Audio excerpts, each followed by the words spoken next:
तो आज का टॉपिक था एक्ने। एक्ने वल्गैरिस मॉडर्न में उसको बोलते हैं और आयुर्वेदा में हम उसका नामकरण जो है तारुण्य पीठिका, मुखदूषिका, युवान पीठिका ऐसे नामों से करते हैं। और उसका एक शास्त्रीय नाम भी है वरंडक करके, जो संहिता में, पुरानी संहिता में पाया जाता है। तो उसके बारे में हम आज आयुर्वेदिक अप्रोच ट्रीटमेंट का एक थोड़ा उसके बारे में बात करेंगे। तो पहले तो थोड़ा सा बेस सेट कर देते हैं इवेंटों में, तो उसके बाद हम मेडिसिन की तरफ ये करेंगे। तो इसमें बेसिकली देखा जाता है कि वात और कफ दोष की दृष्टि इसमें रहती है। और दुष्य पकड़ा जाए तो रक्त और मेद। तो रक्त को पकड़े तो रक्त का जो आश्रयश्री भाव है वो पित्त, तो उसके हिसाब से दोष में ये त्रिदोषजन्य पाया जाता है। ऐसी एक अपोल संप्राप्ति उसको पकड़ सकते हैं। मेद को कोरिलेट कर सकते हैं कि ये फेस के ऊपर जनरली आता है। तारुण्य पीठिका ऐसा नहीं है कि वो फेस पे जो आता है वही तारुण्य पीठिका या एक्ने है। एक्ने जनरली आपके आर्म पिट्स में, आपकी चेस्ट रीजन में, पीठ रीजन में, आपके प्यूबिक एरिया पे, यहाँ पे भी एक्ने जो होते हैं वो जहाँ पे बॉडी पे सीबेशियस ग्लैंड का डिस्ट्रीब्यूशन है, जहाँ पे देखा जाता है कि सीबेशियस ग्लैंड प्रेजेंट है, तो उस ग्लैंड का इन्फ्लामेशन या उस ग्लैंड के संबंधित जो भी पैथोलॉजी वहाँ पे शुरू होती है, वहाँ से एक्ने बनना यानी एक्ने की शुरुआत होती है। तो एक्ने ऐसा पार्ट नहीं है कि ये फेस पे ही होते हैं। ऑल ओवर बॉडी जहाँ पे सीबेशियस ग्लैंड का ज़्यादा सप्लाई और ज़्यादा ये पोजीशन होती है, वहाँ पे ये हो सकते हैं। तो इसके लिए हमारे आयुर्वेद में मेद को उसका दुष्य पकड़ा है, क्योंकि सीबेशियस ग्लैंड ये सीवम सीक्रेट करती है, तो उसके हिसाब से वो मेद का ये करते हैं। इसका मेन स्थान शास्त्र जो है वो त्वचा है, क्योंकि ये जनरली तारुण्य पीठिका एक्ने जो है वो फेस पे ज़्यादा डेवलप होते हैं। फेस पे इसलिए डेवलप होते हैं क्योंकि टॉपिक ये जो है आज का लाइव डिस्कशन का टॉपिक है कि एक्ने वल्गैरिस।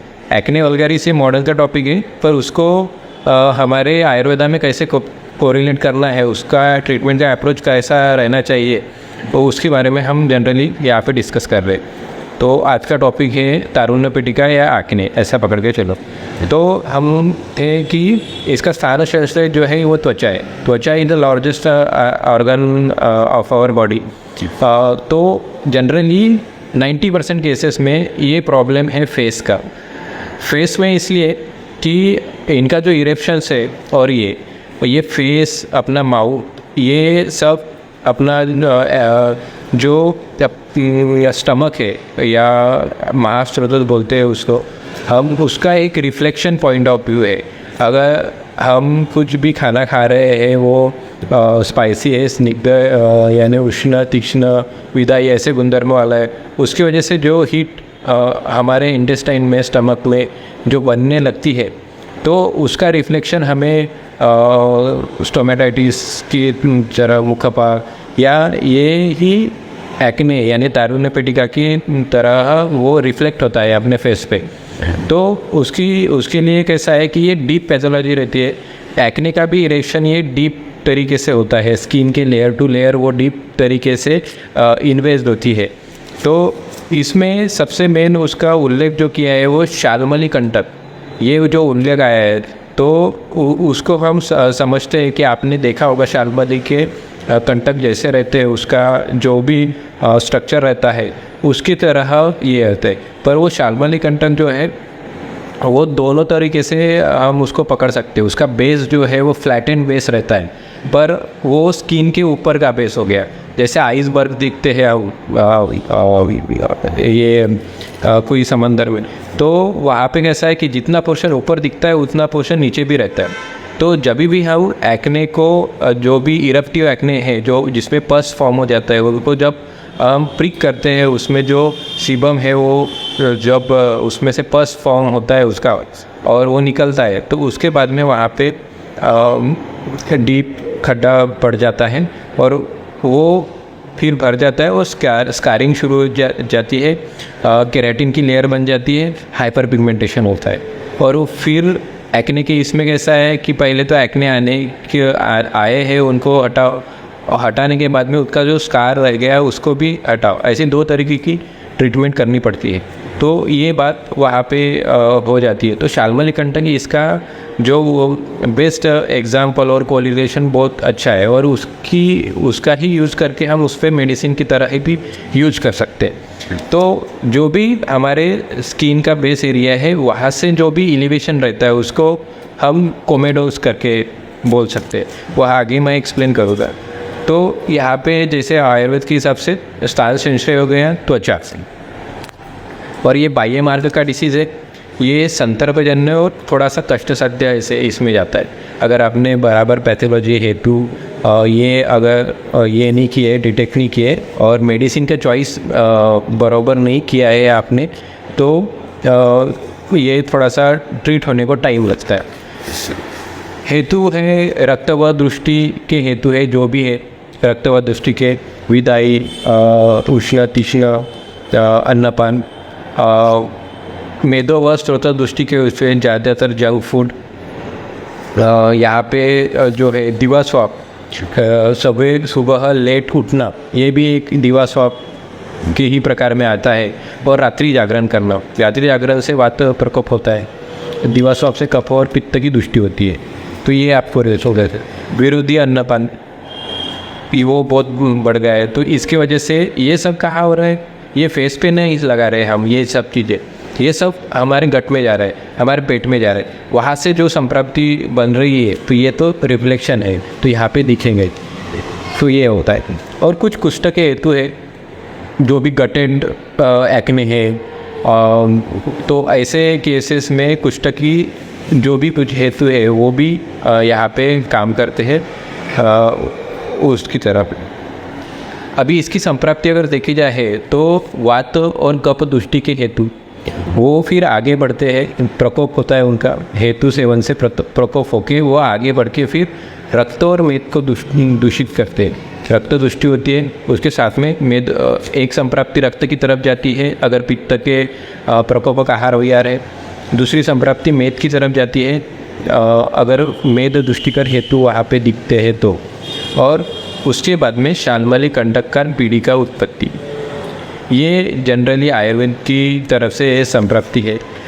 अगर मॉडर्न के हिसाब से हम देखते हैं तो मॉडर्न में एक्ने फॉर्म होने की कुछ इवेंट्स है, कुछ सीक्वेंस ऑफ इवेंट्स है।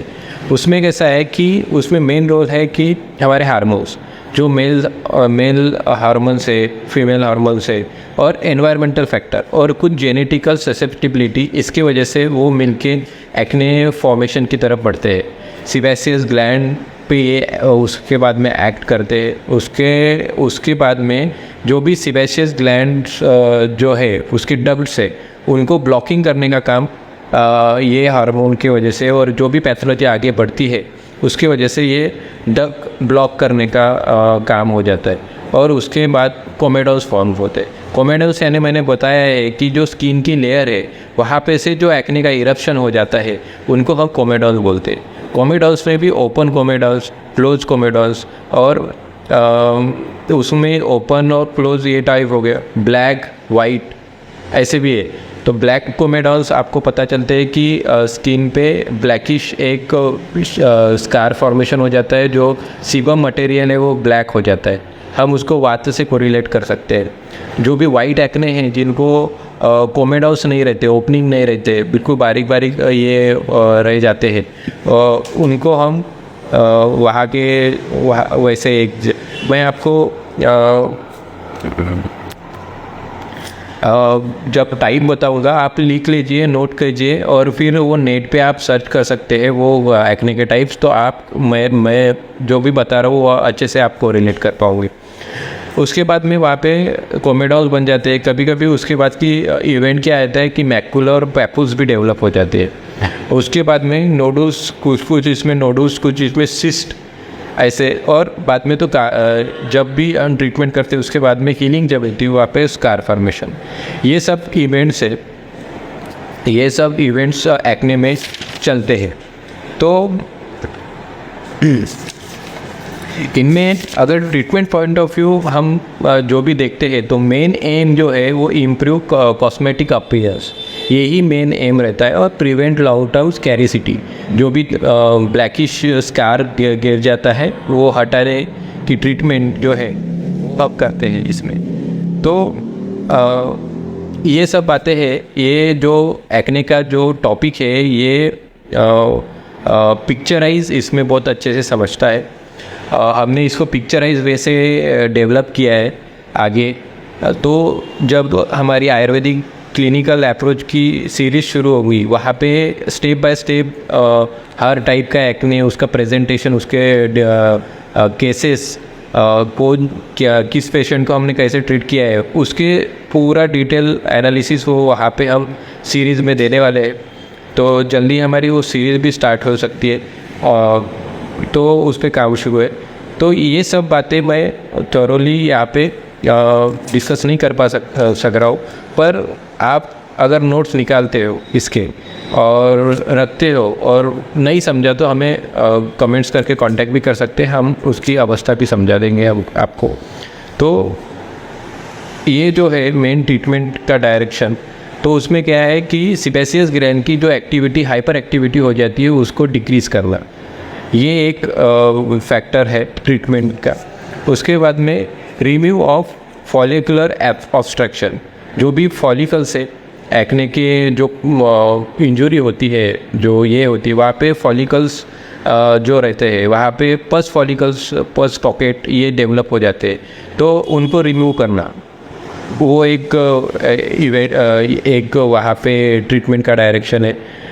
दूसरा फॉलिकुलर बैक्टीरियन पॉपुलेशन जो भी है मॉडर्न के हिसाब से, वहाँ पे बोलते हैं कि बैक्टीरियल की वजह से वो हो जाता है, तो वो एंटीबायोटिक क्रीम्स वगैरह देते हैं, तो ये उसका रिडक्शन, ये एक इवेंट हो जाएगा। उसके बाद में सबसे मेन है कि इन्फ्लेमेशन को रिड्यूस करना है। तो हमारे ये चारों जो बातें हैं उस पर अगर एक्ट करने वाली हमारे पास कुछ मेडिसिन है तो हमारा वो त्रिफला गुगुड़ है। वो त्रिफला गुगुड़ ये चारों कंडीशन में बेस्ट एक्ट करता है। उसको बैक्टीरियल लोड भी कम करेगा, फॉलिकुलर ऑब्स्ट्रक्शन भी करेगा, क्योंकि हमारा जो त्रिफला गुगुड़ है वो लेखन करेगा, भेदन करेगा, क्या छेदन भी करेगा। तो इस तरीके से हम त्रिफला गुगुड़ को बेटर वे से इस जो तारुण्य पीड़िका की ट्रीटमेंट है उसमें यूज़ कर सकते हैं। अभी कृत्यों के हिसाब से देखा जाए तो ये हमारे ऊपरी भाग का यानी कफ प्रदेश जो है, ये सब जो एरिया है उसको कफ से कफ का प्रधान भूत एरिया बोला जाता है। तो हमें पहली ट्रीटमेंट जो है वो अपने प्रदेश की ट्रीटमेंट करनी चाहिए। तो जहाँ पे डिसीज़ होता है उसका सारा संरक्षण देखिए और सारा संरक्षण के हिसाब से वहाँ पे ट्रीटमेंट कीजिए। तो उसमें सबसे मेन संहिता के हिसाब से देखा जाए तो वमन आया है, वमन करने के लिए हमें बोला गया है।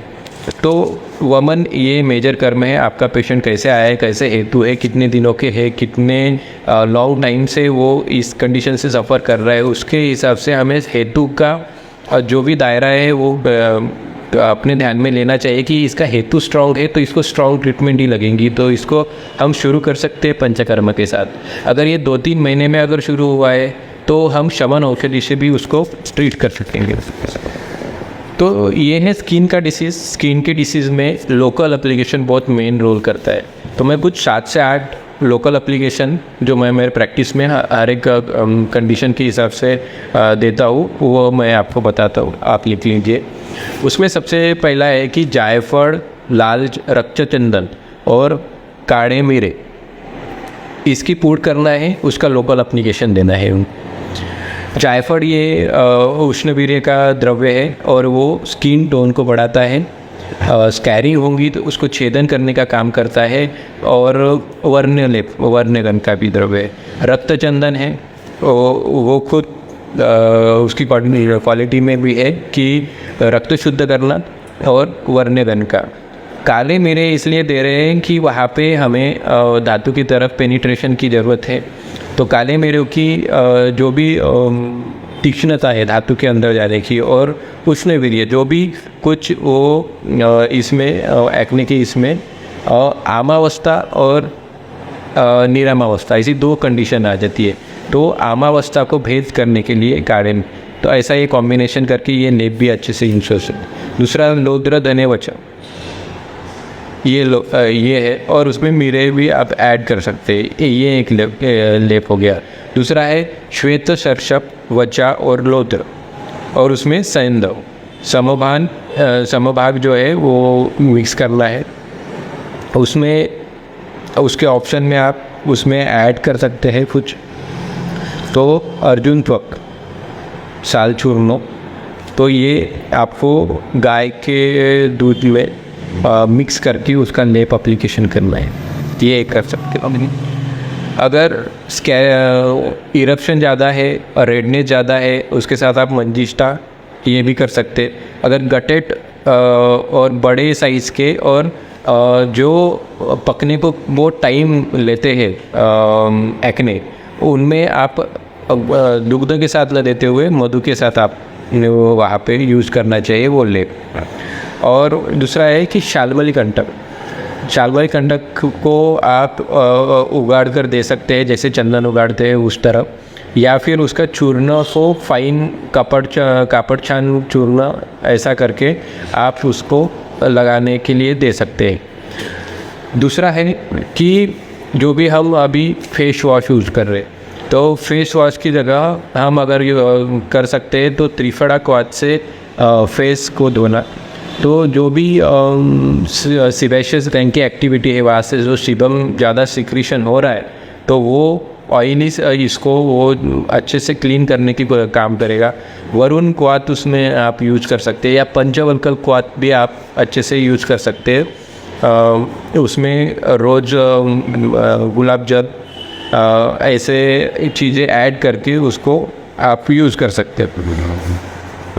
दूसरा उसके साथ ये है कि चमेली की पत्ते, रक्तचंदन, कुष्ठ, अगरू और लोद्र, ऐसी सब इनका चूर्ण कपड़ छान करके उसको वरुण क्वाथ में मिक्स करके वो लेप आप लगाना है। इससे भी जो ज़्यादा इन्फ्लेम्ड एक्ने रहते हैं तो और ज़्यादा पेन होता है उनके बेस पे, तो ये कंडीशन के लिए ये वरुण क्वाथ का लेप, वरुण क्वाथ में बनाया हुआ लेप ये काम करेगा। चरक सूत्रस्थान तीसरे अध्याय में जो कुष्ठ लेप का कुष्ठादि लेप एक आया है, तो वो आप यूज़ कर सकते हैं इसमें। तो इसमें हेतु देखना है आपको कि हेतु में जो कुष्ठ के हेतु है, कुछ कुष्ठ के हेतु से मैच किया हुआ पेशेंट में दिख रहा है, वहाँ से उत्पन्न हो रहा है, ऐसा कुछ कोरिलेशन करके या ऐसे कुछ हेतु अगर दिखते हैं तो ये कुष्ठादि लेप आपको पहली स्टेज में यूज करना है। बाद में नॉर्मल जो है पहले बताए हुए एक्ने के लिए जो लेप है उन पे आप शिफ्ट हो सकते हैं। दूसरा ये है कि रक्तचंदन, मंजिष्ठा, लोद्र, धने, वचा, कुष्ठ, प्रियगु और मसूर दाल, इनका लेप आप जनरली दे सकते हैं। और मसूर दाल जो है उसको तवे पे भून लेना है और उसका पाउडर बना के वो दूध में मिला के आपको लगाने के लिए देना है। तो ये हो गया है ये लेप जो कॉस्मेटिक पर्पस लोकल एप्लीकेशन हम देते हैं वो। अभी आपको जो टाइप्स है इसके, तो इसमें वातज प्रकार का जो टाइप है तो उसमें क्या होता है कि एक्ने आ जाते हैं, स्कार डेवलप होता है, ब्लैकिश तरह के स्कार डेवलप ज़्यादा होते हैं इसमें एक्ने में, पकते ज़्यादा जल्दी नहीं है, उसमें पेन रहता है बेस में। ऐसे पेनफुल और ब्लैक एक्ने जब आते हैं तब उनके ट्रीटमेंट के तरह ट्रीटमेंट में हम यूज कर सकते हैं कि त्रिफला गुड़ और चंद्रप्रभा, बट ये ट्रीटमेंट में यूज कर सकते हैं उनके। और उसमें अगर पित्त का संसर्ग होता है, यानी पहले तो डेवलप होते हैं ब्लैकिश और बड़े एक्ने स्कार के फॉर्म में, और लैटरली उसमें पित्त का अगर संसर्ग होता है और रेडिश होने लगते हैं, पस फॉर्मेशन होने लगता है, तो वहाँ पे गंधक रसायन का यूज़ बहुत काम का आ जाता है। वहाँ पे लेप आपको मसूर दाल, रक्तचंदन, लोद्रवचा और इसका दूध में मिला के आपको लेप देना है। उसके बाद जो है वो पित्तज प्रकार के तारुण्य पिटिका जो है, अगर वो पेशेंट है वो उष्ण विदाही ये अन्न सेवन कर रहा है, या उसके खाने में अचार ज़्यादा है, टमाटो सॉस ज़्यादा है, दिन में चाय, कॉफ़ी, ब्लैक टी ऐसे बार बार सेवन कर रहा है, और उनका कोष्ठ शुद्धि नहीं हो रही है, तो ऐसे पेशेंट में जो एक्ने आ जाते हैं वो इरप्टिव टाइप के रेडिश एक्ने आ जाते हैं। यानी एक्ने आते हैं उसमें रेडिशनेस ज़्यादा रहता है, राग, दाह, ये सब चीज़ें ज़्यादा रहती है। तो उस ट्रीटमेंट में रक्तपाचक ये और कामदुदा ये बहुत बेस्ट तरीके से आप दे सकते हैं, उनका यूज़ कर सकते हैं। कामदुदा को आप दिन में 3 बार करके पित्त के कार्ड में 10 के और 2 बजे के बीच में ऐसे 2 बार यूज़ करके, और रात में 1 बार यूज़ करके, ऐसा उसका टाइम रख के आप कामदुदा को दे सकते हैं। और रक्तपाजक ये खाना खाने के बाद में आप रक्त प्रसादन के लिए यूज़ कर सकते हैं। उसके बाद आप सूक्ष्म त्रिफड़ा के तरफ जा सकते हैं। सूक्ष्म त्रिफड़ा में गंधक होने के कारण वो भी आपको यूज होता है, और त्रिफड़ा की वजह से रेशम भी होने लगता है, और जो भी कुछ इन्फेक्टिव पैथोलॉजी होगी तो वो इसमें मैनेज हो जाती है गंधक रसायन। तो ये जो इरप्टिव एक्ने है इसमें ये ट्रीटमेंट होगी। इरप्टिव एक्ने आप नेट पे सर्च करके देख लीजिए क्या होता है, और बाद में फिर सुनना है आपको, ये चैनल पे रहेगा ये वीडियो, आपको फिर ट्रीटमेंट समझ में आ जाएगी। उसके बाद आपको एक टाइप मिलता है कि ऐसे एक्ने मिलते हैं कि कुछ आ जाते हैं, इरप्शन होता है और पकते भी नहीं, और जब पकते हैं तब बहुत पेन होता है। तो ये इस तरह के एक्ने ये कंडीशन है, एक तो ये वात में आते हैं या पित्त में आते हैं, पर इनको अगर अवस्था के हिसाब से देखते हैं तो आमावस्था और हर एक चीज़ में हम आमावस्था और निरामावस्था इसका एक डिविजेशन कर सकते हैं।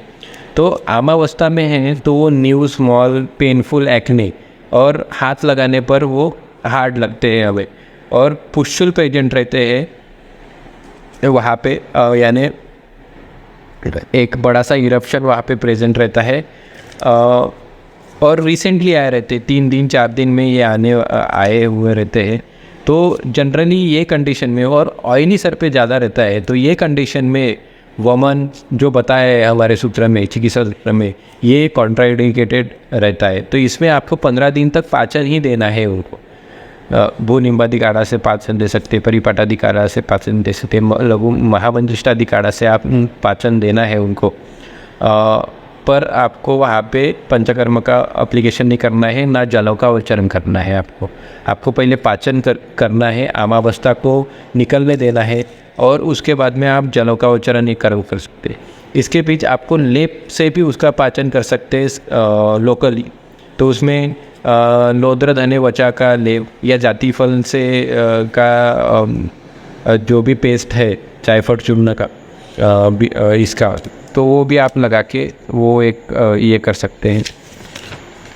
इसके बाद कफज प्रकार के जो एक्ने हैं वो सिस्टिक एक्ने रहते हैं। बड़े बड़े गटेड एक्ने जो है आप देख सकते हैं, कोई पेशेंट आता है और उसके इस पे एक बड़ा सा एक्ने, ऐसा नोडुलर फॉर्म का एक्ने रहता है। इसमें कैसा है कि डीपर पेनिट्रेशन की ज़रूरत रहती है आपको मेडिसिन के पोटेंसी में। तो इसमें हमें यूज़ कर सकते हैं हम कोंबड़नकी गुड़, जो छेदन करेगा, वो उसका भेदन करेगा। कोंबड़नकी गुड़ ये उसमें बेस्ट काम कर सकता है। और ये सिस्टिक है, ग्रंथिक है, तो कांचनारम गुड़ इसके साथ में ये आप यूज़ कर सकते हैं। वहाँ पे तीक्ष्ण लेप देना है आपको, जनरली वचा का यूज़ ज़्यादा करना है। कोंबड़नकी की चूर्ण का भी लेप दे सकते हैं आप उसको, इससे खदीरा रिष्ट पेस्ट काम करेगा। इसमें महामंजिष्ठादि काढ़ा या काढ़ा नहीं यूज़ कर सकते, ये पित्तज जे इसमें जो इरेप्टिव एक्ने इसमें काढ़ा यूज़ करो आप, पर महामंजिष्ठा अरिष्ट यानी जो भी अरिष्ट रहेंगे वो डीपर पेनिट्रेशन का पावर वो उसमें रहेगा, तो वो आपको यूज करना है। उसके बाद एक सिस्टिक एक्ने रहते हैं। गटेड एक्ने एक बड़ा हो गया, सिस्टिक एक्ने यानी छोटे छोटे सिस्ट के साइज़ के एक्ने हो जाते हैं, वो बहुत दिन तक पड़े रहते हैं, पकते भी नहीं है, पाक नहीं होता है उनमें, और वो सरफेस पे अपने ये रहते हैं, पेन भी कम होता है उसमें आप त्रिफला गुड़, कांचनार गुड़, इनका समन्वय करके ये कॉम्बिनेशन दे सकते। त्रिफला गुड़ और रक्तपाचक भी दे सकते हैं अगर पित्त की कंडीशन डेवलप होती है तो त्रिफला गुड़ और आरोग्यवर्धनी दे सकते हैं इसमें।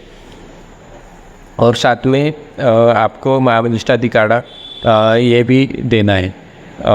तो इस तरीके से आप उसका ये कर रहे। अभी ये जो ट्रीटमेंट मैं बता रहा हूँ, तो एक आपको प्रोटोकॉल बेस पे फर्स्ट लाइन ऑफ ट्रीटमेंट क्या देनी है, तो इससे रिजल्ट आते हैं, पर आपको ऐसा नहीं है कि यही देना है और उसके बाद में रिज़ल्ट नहीं आए तो देखते रहना है। आपको वो पेशेंट की हिस्ट्री लेनी है प्रॉपर, कब आया, कब हेतु उसके डिटेक्ट करना है, कॉज क्या है उसका, कौन सी बातें गलत चल रही है, वो सब बंद करना है, पत्ते पत्ते पे उसको रखना है, तभी जाके रिज़ल्ट होता है। नहीं तो मैंने जो बताया है आप जाके यूज़ करोगे और नहीं होगा या रिज़ल्ट नहीं मिल रहा है तो सर ने कुछ ऐसा ही बता दिया है, ऐसी बातें होती है। और आप अपने जो नॉलेज पॉइंट ऑफ व्यू के वजह हिसाब से आप इसमें कुछ ऐड कर सकते हैं और आपको रिज़ल्ट मिल सकता है। दूसरा कफपित्तज प्रकार के जो एक्ने है, कॉमनली ये प्रकार के एक्ने जो है वो मिलते हैं। इसमें कफ पित्त प्रकृति का जो व्यक्ति है वो ही प्रोन रहेंगे। इसमें रेडनेस रहता है क्योंकि पित्त का संसर्ग है इसमें, और पस प्रेजेंट होता है, यानी पहले दिन इसका इरप्शन शुरू होता है, आपको पहले फीलिंग होती है कि कुछ ना कुछ यहाँ पे होने वाला है, पर वहाँ पे इरप्शंस नहीं रहते। दूसरे तीसरे दिन से इरप्शन आना शुरू हो जाते हैं और चौथे और पाँचवें दिन में वो पक भी जाते हैं। उस ड्यूरेशन में पेन बहुत ज़्यादा रहता है, पकने के बाद पेन कम हो जाता है। तो इसमें क्या है कि मीडियन इन्फ्लेमेशन अगर आपको वो स्टेज पे मिलता है तो सूक्ष्म त्रिफला, आरोग्यवर्धनी और कैशोर गुड़, ये कॉम्बिनेशन आप अच्छे से यूज़ कर सकते हैं। और उसके साथ सारी वाद्यासव आप दे सकते हैं। रेडनेस अगर इसके बीच में ज़्यादा है, मीडियम इन्फ्लेमेशन है पर रेडनेस ज़्यादा है, तो उसमें रक्तपाचक आप ऐड कर दिए, यानी सूक्ष्म त्रिफला, रक्तपाचक और कामदुदा, ये कॉम्बिनेशन आप यूज़ करना है। उसके साथ सारी वाद्यासव ये बताइए, एक परिपाठादि काढ़ा ये आप यूज़ कर सकते हैं। अगर इन्फ्लेमेशन बहुत ज़्यादा रहता है, यानी रेडनेस रहता है, पेन बहुत ज़्यादा होता है, हाथ लगाने पर भी पेन होता है, ऐसी जब सिचुएशन रहती है तो आप सूक्ष्म त्रिफला, रक्तपाचक और गंधक रसायन को इसमें, या सुवर्णमाक्षिक भस्म आप यूज़ कर सकते हैं, या सुवर्णमाक्षिक भस्म के जो भी कल्प है आपको यूज़ करना है। और यशत भस्म भी आप ये कंडीशन में यूज़ कर सकते हैं। लेप देना है रक्तचंदन, लोद्र, मंजिष्ठा, प्रिय, मसूर दाल और वटा अंकुर का, या आप प्योरली वटा अंकुर तोड़ के ला सकते हैं, उसका चंदन की तरह उसको खींच के वो लेप भी लगा के देना है, क्योंकि ये वटा अंकुर ये कषाय रसात्मक है, तो कषाय रसात्मक द्रव्य ये जो इरप्शन उसको ख़त्म करेंगे और वहाँ पे स्मूथिंग इफेक्ट ला सकते हैं। और जो लेप है वो जनरली कब देना है, पहले तो लोद्र, वचा और धान्य, इनका जो लेप है वो पहले कंडीशन में देना है। और ये जो बताया रक्तचंदन, लोद्र, मंजिष्ठा, ये जो कुष्ठ, प्रियंगु और वटागुर का जो ये और मसूर दाल, उसमें ये पोस्ट एक्ने, यानी एक्ने जब ट्रीट हो जाते हैं उसके बाद में हाइपर पिगमेंटेशन के लिए ये ज़्यादा दे सकते हैं। अभी एक टाइप है कि पीसीओडी रिलेटेड एक्ने, बहुत सारे लोगों को पीसीओडी रहता है और वहाँ से उनको पीसीओडी में एक्ने डेवलप हो जाते हैं। ये एक्ने जनरली ये जो चीन रीजन है यहाँ पे जनरली डेवलप होते हैं, तो इरप्टिव फॉर्म के रहते हैं। कभी कभी इसमें फिशर्ड एक्ने भी बोल सकते हैं, वहाँ पे एक फिशर्ट जैसे बन जाता है, और हेयर लाइन पे रहते हैं। ये कभी कभी आपको नेक लाइन पे भी दिखाई देते हैं। तो इसके ट्रीटमेंट में आपको आरोग्यवर्धिनी का बहुत बड़ा रोल है, और सूक्ष्म त्रिफला, आरोग्यवर्धिनी और प्रेशर कुकर, ऐसा जो कॉम्बिनेशन में आप उनको यूज़ करोगे तो आपको काल के हिसाब से या उनको मात्रा में लेके 125 mg या 250 mg ऐसी सिंगल डोज, ऐसे तीनों का डोज मिक्स करके 255, 250, 255 ऐसा ये करके 7 दिन की मेडिसिन आप बना के उसका डिविडेशन और 2 डोज में आपको देना है। और इसके साथ में संबंधित अगर लक्षण डेवलप होती है तो आप उसके अपने बुद्धि के हिसाब से आप उसमें ऐड कर सकते हैं कुछ ना कुछ वेट्स। ये होगा। अभी उसके बाद आपको अभी मोस्टली तो सब हो गए। जब ब्लैक हेड्स और ब्लैक हेड्स की बात आती है, मैंने जैसा बोला था आपको कि कोमेडोस में ब्लैक क्लोमेडोस और ब्लैक हेड्स और वाइट हेड ऐसे 2 प्रकार आ जाते हैं। तो ब्लैक हेड्स में हमें वहाँ पे क्षार तेल या अर्क तेल या त्रिफला गुड़ ये कुछ यूज़ करना है, क्योंकि वो हार्ड मटेरियल रहता है। उनको हम निकालते हैं तो वहाँ पे डीप एक स्कार पड़ जाता है, और उसको भरने के लिए बहुत टाइम लगता है। तो हम उसको नहीं निकालते हैं और उसके बाद ऊपर क्षार तेल का एप्लीकेशन करना शुरू कर देते हैं, तो वो लूज़ होके निकलना शुरू हो जाता है। और अंदर से जो है वो एक्ने का डीप जो ऐसी ये रहता है वुंड जैसा, वो हील होना शुरू हो जाता है पहले से ही। तो स्कैरिंग कम हो जाती है, वो ऐसा हमें दिखाई पड़ा है। तो आपको ये एक देखना है।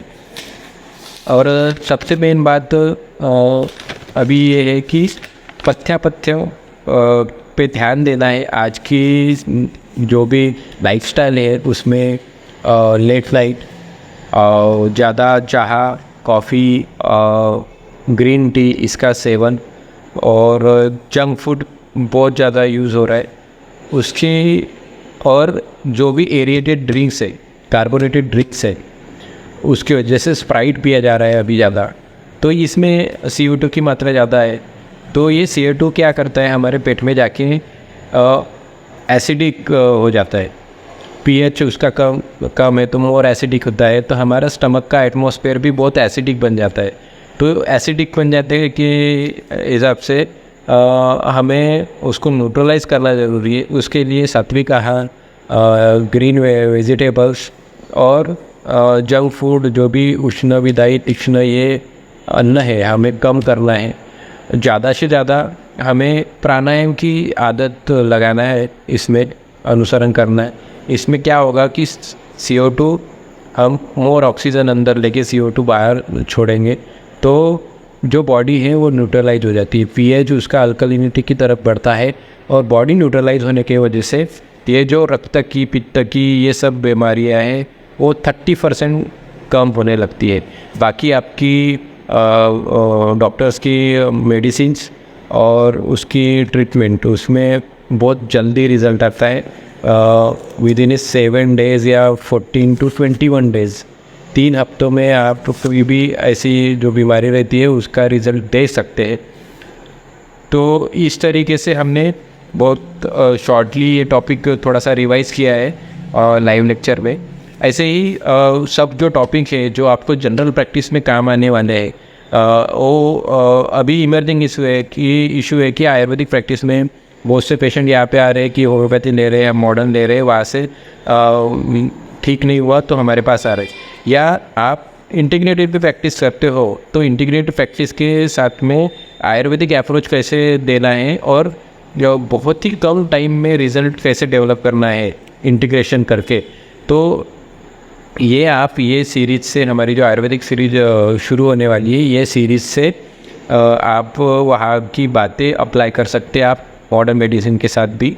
और या जो भी प्योर आयुर्वेदिक करने वाले स्टूडेंट हैं उनको इच्छा है कि हम प्रैक्टिस शुरू करेंगे, हमें कॉन्फिडेंस आना चाहिए तो ये सीरीज़ आपको बेनिफिशियल रहेगी और आपको बहुत अच्छा प्रेजेंटेशन रहेगा, पीपीटी प्रेजेंटेशन रहेगा, केसेस डिस्कशन रहेगा और अलग अलग तरीके की केसेस वहाँ पे हम बताएंगे और बहुत ही ज़्यादा एग्जांपल के साथ हम बताने की कोशिश करेंगे और जो भी आपको प्रॉब्लम रहेगा वहाँ पे डिस्कशन होगा और ये सब चीज़ें हम प्लान कर रहे हैं। तो हमने देखा है कि अभी एक्ने आयुर्वेदिक और ये आयुर्वेदिक संप्राप्ति हेतु और एक्ने वल्गैरिस जो है मॉडल का टॉपिक, इसके टाइप्स होते हैं black heads, pustulated, nodular, cystic, eruptive acne.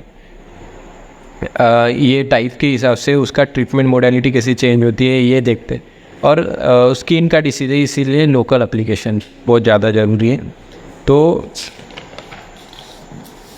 इस तरीके से आज का टॉपिक हम यहाँ पे एंड करते हैं और अगले वीक में कुछ ऐसे ही एक टॉपिक के साथ हम आपके पास प्रेजेंट होंगे।